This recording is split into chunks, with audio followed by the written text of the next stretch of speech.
how do you think the EU administration should manage its alliance with the United States over the course of its 5-year term?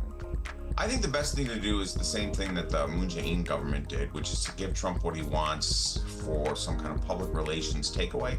We know that Trump likes to have sort of good media. Give him something that sort of will allow him to go home and claim victory, to claim that he sort of got something significant out of the South Koreans, and then try to get Trump to move on.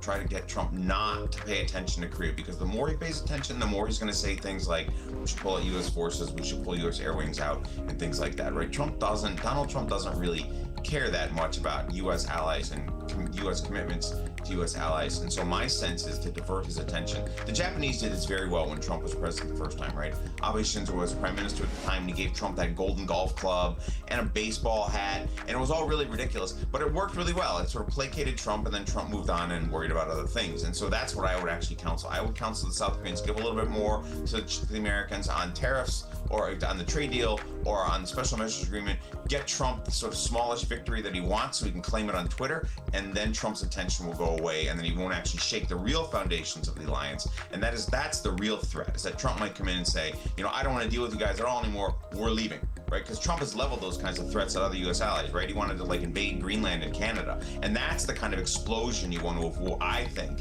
the South Koreans should try to avoid, where Trump gets upset, he digs in his heels, and he creates a real alliance rift because he doesn't pay attention, he doesn't know any better.